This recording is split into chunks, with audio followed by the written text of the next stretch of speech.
convite da Gabi, a gente está aqui de volta no nosso gabinete. Eu sou a Ana Flávia Manfrim. Eu sou a Neftali Centurion. E a gente está aqui hoje para conversar um pouco sobre um assunto que para a gente é bem importante, né? Que é um pouco da sensação de isolamento que às vezes muitos dos nossos clientes, dos nossos pacientes, dos usuários dos serviços nos quais a gente, enquanto psicólogo ou terapeuta, em muitos momentos sentem. E como que a gente pode pensar recursos, como que a gente convida a entendimentos que não sejam individualizantes, mas que pensem também nesses problemas a partir de óticas sociais e relacionais. No último vídeo, a gente conversou um pouco sobre a sensação de solidão do psicólogo, do terapeuta. Se você não viu, ele vai aparecer aqui em algum lugar para vocês assistirem, né? E aqui a gente vai conversar um pouco dessa ideia, assim, né? Dessa sensação que muitas das pessoas às vezes sentem com essa ideia, com essa pergunta do será que só eu sinto isso? Será que o problema sou eu, né? E principalmente penso que nesse momento que a gente está vivendo, né, de pandemia, Covid... De isolamento social de real, isolamento né? social bem estruturado, né? Essas sensações têm atravessado ainda mais as pessoas com as quais a gente se encontra, né?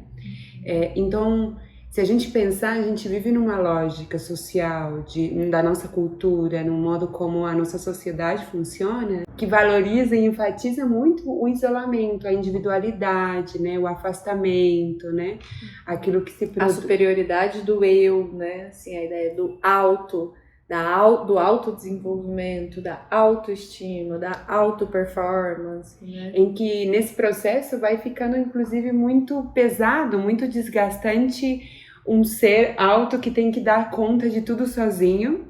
E aí quando ele se percebe não dando conta, né, que a gente se encontra com diversas crises, incômodos, angústias, tristezas. E aí o que a gente vai pensando, né, Ana, então como que a gente, enquanto psicólogo e enquanto terapeuta, vai estar atento para que nos encontros não reforcemos essa mesma lógica e não perpetuemos esse modo de conversa e de funcionamento, né? Então, como que a gente aposta junto com o outro no que se produz junto, né? Em como que isso que eu sinto, talvez o outro sente de um outro jeito, mas ainda assim é partilhado, ainda há coisas comuns que nos unem, né?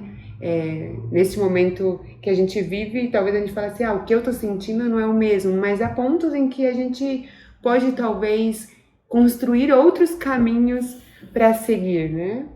Eu acho importante dizer que isso não significa diminuir a experiência individual, né? Não significa diminuir o sofrimento legítimo que cada pessoa de fato experimenta no seu íntimo, né, assim, consigo mesmo. Mas isso significa simplesmente como um convite a gente pensar assim, como que a gente amplia as possibilidades de pensar um problema que parece que é tão meu, assim, né?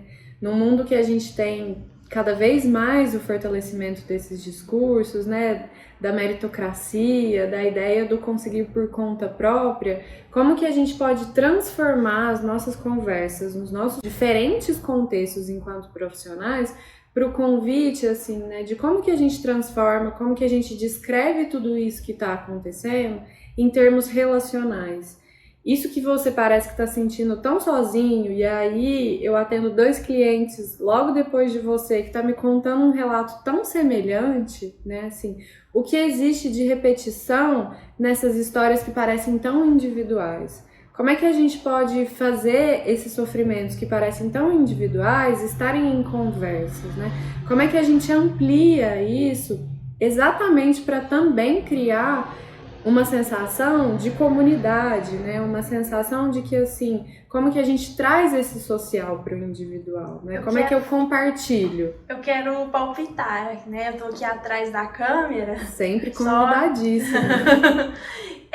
A Silvânia Martins, ela já esteve aqui no nosso gabinete, né? Foi minha terapeuta, foi terapeuta da Lares também.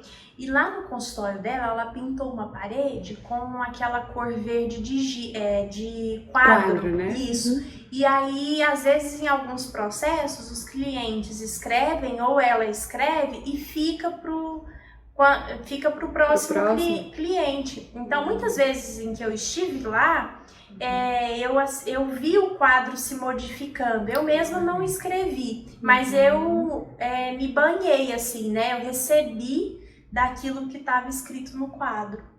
E eu penso que é nessa lógica em que a gente não aposta só no encontro da conversa aqui, né? Mas inclusive dos recursos artísticos, da escrita, da criatividade, da espontaneidade que se produz, né? Quando a gente quer ampliar e sair do senso de isolamento para o que se produz conjuntamente, né? E eu acho que aqui nessa conversa, a Gabi acabou de apresentar pra gente um recurso relacional, né? Um jeito da gente fisicamente, inclusive, nos nossos contextos, produzir essas conversas compartilhadas. E aí fica o convite, a partir de agora a gente vai estar aqui lançando, né, uma conversa sobre isso, sobre recursos relacionais e como que isso amplia as possibilidades de atuação do psicólogo e do terapeuta. Então, fica de olho nas redes do nosso gabinete para participar dessa conversa com a gente. Como terapeuta, eu busco recursos para minha prática clínica nos estudos, nos livros, mas também nas minhas colegas terapeutas, e é por isso que eu quero apresentar para vocês duas pessoas tão competentes e tão especiais na minha prática clínica. Eu sou Ana Flávia Manfrim, eu sou psicóloga, mestre em psicologia e mediadora de conflitos. Trabalho com construcionismo social e várias das abordagens práticas sensíveis a esse movimento teórico. Eu sou Neftali Centurion, sou psicóloga, mestre e doutoranda em psicologia em práticas sensíveis ao construcionismo social. Olha um pouquinho do que a gente preparou para vocês nesse curso.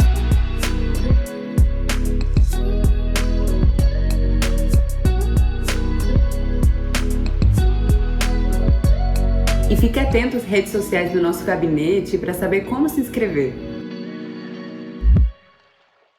E esse convite, né, vem no desejo de que esses recursos que a gente partilhou no curso ampliem, né, e acolham e sejam tão úteis como têm sido para nós, né? Então, é a partir disso que a gente convida vocês. Vem com a gente!